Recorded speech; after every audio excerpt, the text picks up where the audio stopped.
আসসালামু আলাইকুম সুপ্রিয় শিক্ষার্থীরা, কেমন আছো সবাই?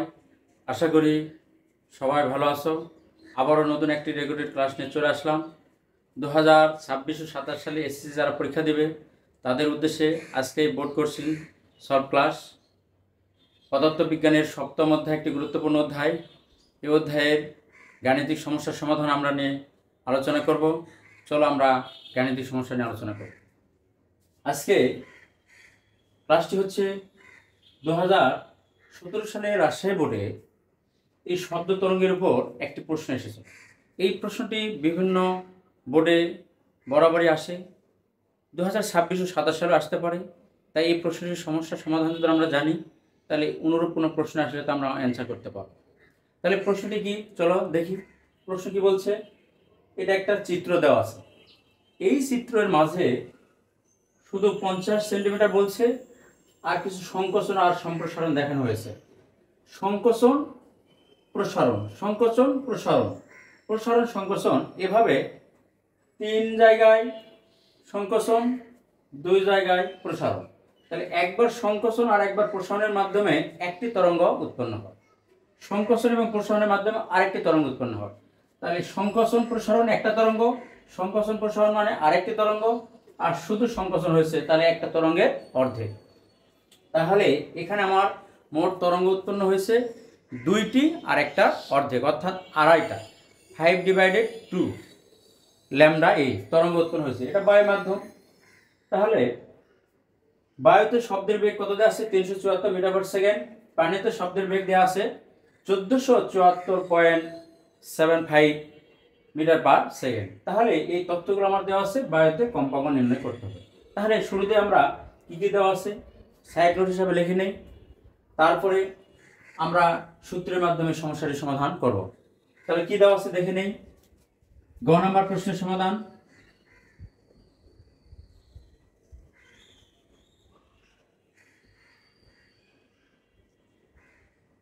বায়ুতে তরঙ্গ দৈর্ঘ্য ল্যামডা এ। তাহলে মোট তরঙ্গ দৈর্ঘ্য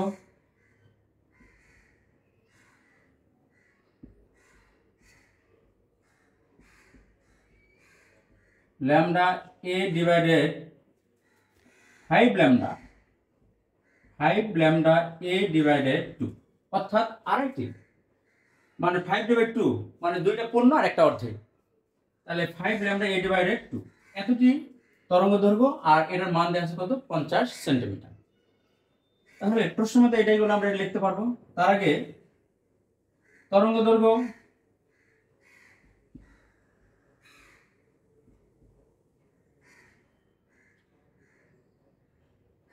দৈর্ঘ্যের দূরত্ব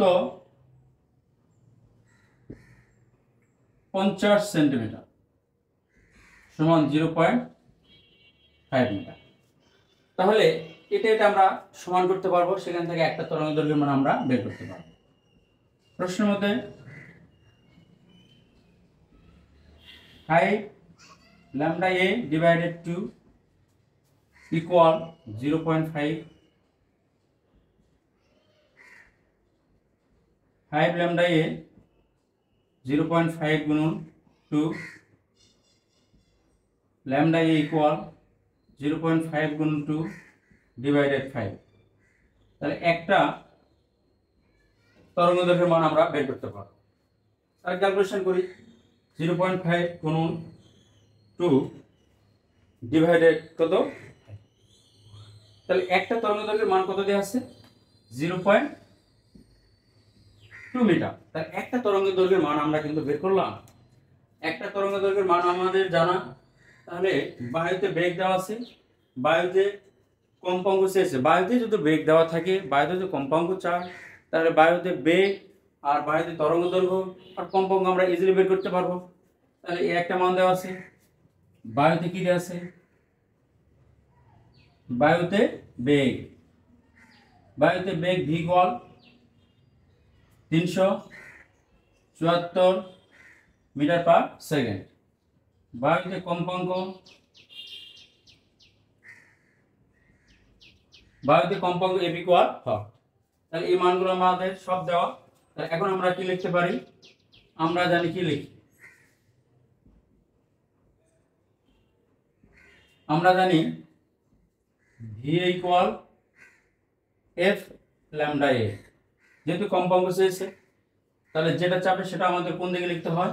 ডান দিকে। তাহলে এফ ইকুয়াল ভি এ ডিভাইডেড ল্যামডা এ। ভি এর মান কত? বায়ুতে শব্দের বেগ কত? 374 metre per second. 374 metre per second, 0.2 metre. তাহলে এখান থেকে আমরা ক্যালকুলেশন করে কম্পাঙ্কের মানটা বের করতে পারবো। 374 ভাগ 0.2, 1870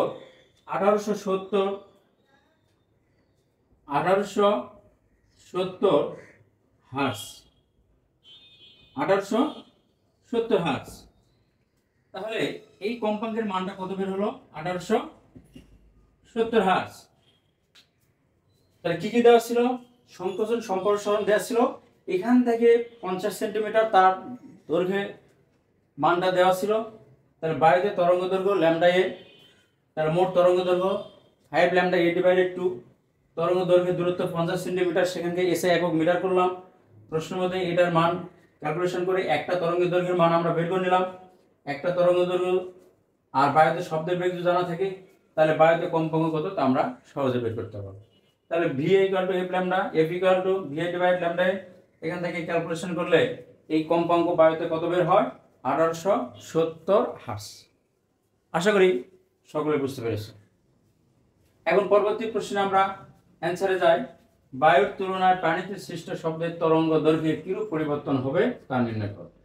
তাহলে আমাদের কিন্তু বায়ুতে শব্দের তরঙ্গ দৈর্ঘ্য আমরা বের করছি। এবার পানিতে শব্দ তরঙ্গ দৈর্ঘ্য আমরা বের করব। পানিতে শব্দ তরঙ্গ দৈর্ঘ্য বের করতে গেলে পানিতে বেগ দেওয়া আছে আর আমার কম্পাঙ্ক জানা। তাহলে বেগ আর কম্পাঙ্ক থেকে তরঙ্গ দৈর্ঘ্য পাবো। এই দুইটা তরঙ্গ দৈর্ঘ্যের পার্থক্য করলেই তো আমাদের বায়ুর তুলনায় পানিতে সৃষ্ট শব্দ তরঙ্গ দৈর্ঘ্যের পার্থক্য কি হবে তা আমরা নির্ণয় করতে পারবো। চলো আমরা সমস্যাটি সমাধান করে ফেলি।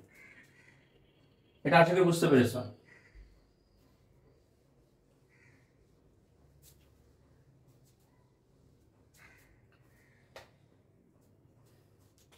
ঘ নম্বর সমাধান।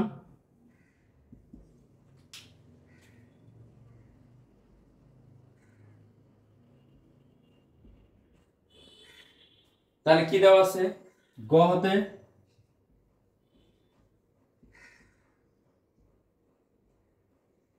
প্রাপ্ত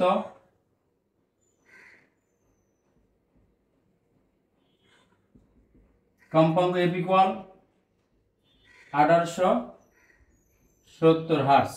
কম্পাঙ্ক এফ ইকুয়াল 1870 হার্স। গ হতে এটা আমরা কম্পাঙ্ক পেলাম। পানিতে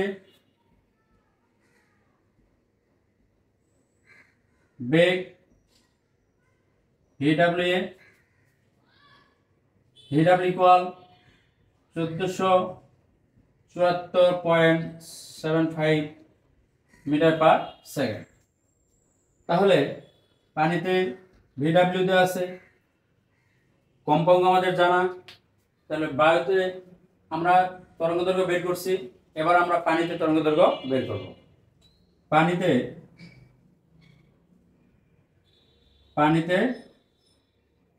তরঙ্গ দৈর্ঘ্য,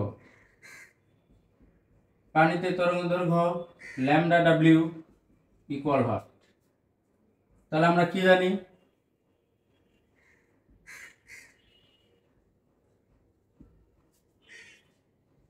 VW equal F lambda W, lambda W equal VW divided F. মান কত আছে?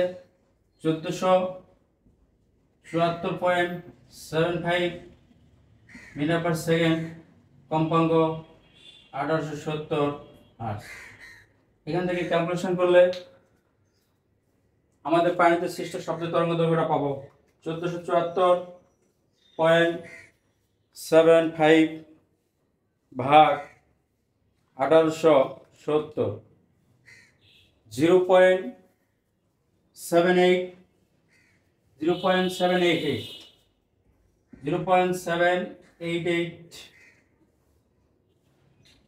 মিটার। তাহলে পানিতে সৃষ্ট শব্দের তরঙ্গ দৈর্ঘ্য হচ্ছে 0.788 মিটার। আর বায়ুতে শব্দ তরঙ্গ দৈর্ঘ্য, বায়ুতে শব্দের তরঙ্গ দৈর্ঘ্য 0.2 মিটার। তাহলে এখান থেকে যদি আমরা পার্থক্য তৈরি করি, অতএব বায়ুর তুলনায়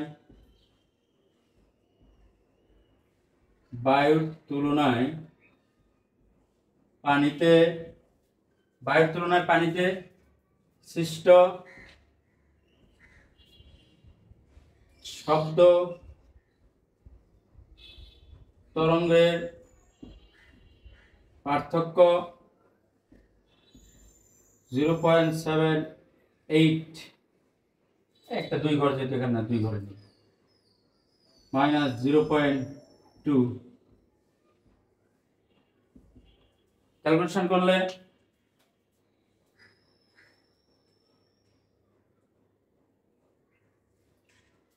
0.58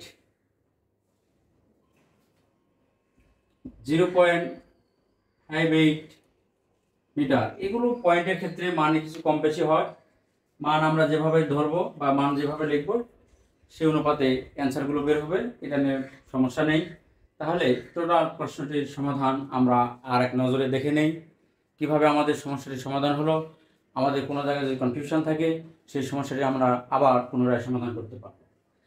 তাহলে গ নম্বর থেকে আমাদের প্রাপ্ত কম্পাঙ্ক F = 1870 হার্জ, পানিতে বেগ 1474.75 মিটার পার সেকেন্ড, পানিতে তরঙ্গ দৈর্ঘ্য ওয়াট। তাহলে আমাদের পানিতে বেগ আর তরঙ্গ দৈর্ঘ্য এগুলো আমাদের যে যে মানগুলো দেওয়া আছে, তাহলে পানিতে তরঙ্গ দৈর্ঘ্য আমরা সহজে বের করতে পারবো। তাহলে lambda W = VW divided F। VW এর মান কত দেওয়া আছে? 1474.75 মিটার পার সেকেন্ড, কম্পাঙ্ক দেওয়া আছে 1870 হার্জ। ক্যালকুলেশন করে পানিতে সৃষ্ট শব্দের তরঙ্গ দৈর্ঘ্য 0.78 মিটার। বায়ুতে শব্দের তরঙ্গ দৈর্ঘ্য আমরা 0.2 গ নম্বর থেকে পেয়েছি। তাহলে গ নম্বর থেকে 0.2 মিটার আর ঘ নম্বর আমরা পেলাম 0.78 মিটার। এই দুটি তরঙ্গ দৈর্ঘ্যের পার্থক্য বায়ুর তুলনায় পানিতে সৃষ্ট শব্দ তরঙ্গ দৈর্ঘ্যের পার্থক্য কিরূপ হবে, এটাই হচ্ছে এর সমাধান। আশা করি সকলেই বুঝতে পেরেছ। যদি কোনো প্রশ্ন থাকে পরবর্তী ক্লাসে কমেন্ট আমাকে জানাবে। যদি ভিডিওটি ভালো লাগে তাহলে লাইক, কমেন্ট, শেয়ার করো। আর নতুন নতুন ভিডিও পেতে আমাদের চ্যানেলটি সাবস্ক্রাইব করো এবং পাশের বেল আইকনটি চাপতে ভুলো না। আজকে ক্লাস এখানেই শেষ করলাম। আজকে তোমাদের কাছ থেকে বিদায় নিলাম। পরবর্তীতে দেখা হবে নতুন ক্লাসে।